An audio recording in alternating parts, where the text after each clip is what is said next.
Hello, Ross here from Primal Academy.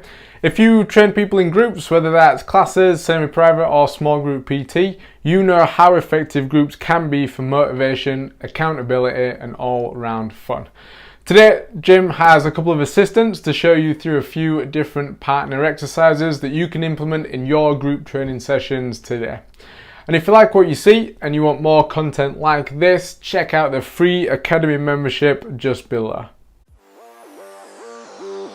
Okay guys, so for our last little video of the series, we're going to have a look at a couple of partner or little group work drills you can do. So whether you're doing classes, small group PT, or whether you want to make your PT session with your clients just a little bit more fun and just give them a little bit of a different element into it, we can start to use a couple of the same kind of exercises we've done earlier, just little variations to make them a little bit more challenging and a bit more fun.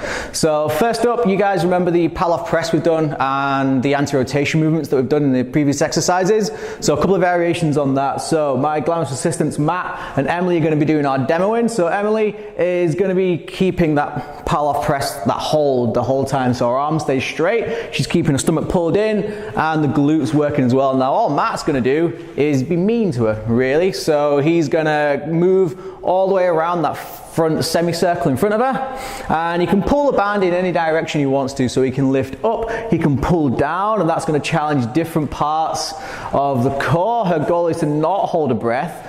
Matt, his role as the person pulling her arms around, he should be challenging her, but if he actually rags her arms around and moves her hands too much, he is putting a bit too much effort into it, or he's pulling on the band a little bit too hard.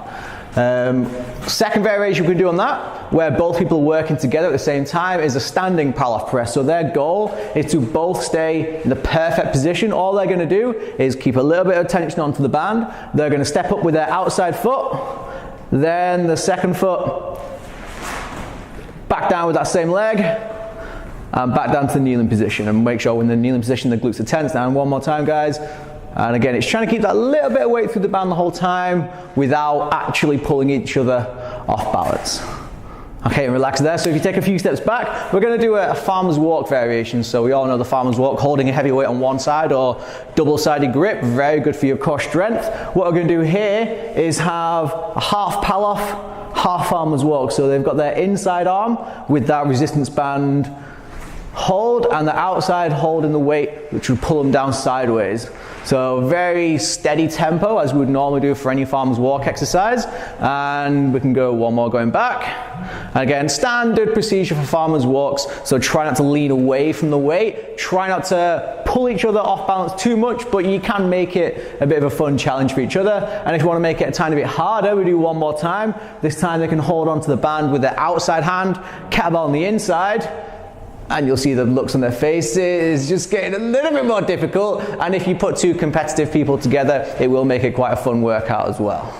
That'll do for anti-rotation stuff. So let's have a couple of row variations next. So if you guys get into a split stance, you're going to hold onto the band with your right hand each, and you're going to step back with your right foot. So we're going to have opposite hand to foot forwards.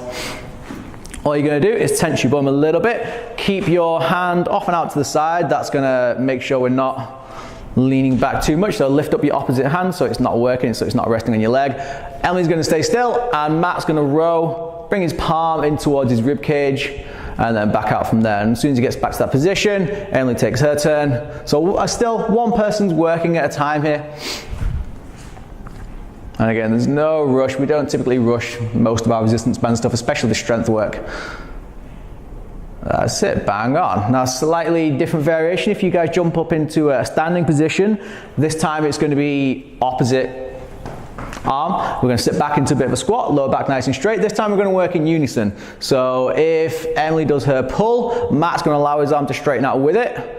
And then as soon as they hit the end range of movements, they go the opposite way. So this time, instead of stretching out the band too much, we're trying to keep perfect tension the entire time. So the goal is to not make the band slack or tighten anymore. It's to keep it in as solid position as they can the whole time. Obviously without letting the hips or the torso roll in any of those positions. Okay, so now we've done some strength work, let's have a look at some power work. So we've got a lot of fun things we can do with the power and the conditioning exercises. You've seen me do the resisted sprint starts, where I've got the band anchoring me to something physical, but that physically stops me at a certain point. I can only get so far. So this is going to allow us to work much longer distances, so a lot better for our endurance stuff. So we're going to do a bear crawl, first of all. So the same as when I did it on my own.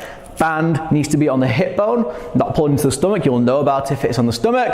And if Emily gets into the crawl position, basic bear crawl pattern, so opposite hand to foot. Matt is going to move with her, but he's just going to give her a little bit of a pullback. So if you guys start marching out, his goal is to not stop her still, just make life that little bit more difficult for her, and you can stand up and return back to your starting position from there. And again, you can do that slow for more of a strength stability exercise, or you can speed it up and make it more of a conditioning drill. So I jump back to the start. And second one, if we go through the 3 meter side tap or 2 meter side tap. So this time, Matt's going to stay completely still. He is going to lean away from the direction Emily's going. So she's going to do a couple of side shuffles out to one side, touch the floor. And you can see Matt is just leaning away from that position, so he can increase the tension as he goes. If he bent his elbows into it as well and pulled back on the band as opposed to just leaning back, and make it harder for Emily. If Emily had to increase her distances, so if I set out cones, determining how far she's got to go and give her different distances to go, that would make life a lot harder for her as well. And then last up, best for last, is everyone's favorite sprint. We don't have massive amounts of room to sprint in here, so I'll just show you the setup, which is going to be, again, Matt is holding her back, but he allows her to move, so he doesn't physically hold her still. And again, off we go into a little bit of a sprint start. Emily's got a big, heavy sprint to go, and you can relax there before you slam into the door. And Matt has to be very careful of, A, making sure he has the right band. Don't use your oldest, tattiest band for this, because if it snaps, the sprinter is going to go flying. And also make sure the person behind is heavy enough to hold the sprinter. Don't hold it in a loose grip. If you're not sure, I hook it under the forearm, so I physically can't spring it off and let go with the fingers. If you let go of the band into your partner doing the sprint, they will definitely let you know about it. So those are just a couple of ideas for partner and group exercises you can do with classes or small group work. If you have any questions regarding anything in there or anything else we've covered on this course, feel free to leave us a comment in the section below, and I will see you next time.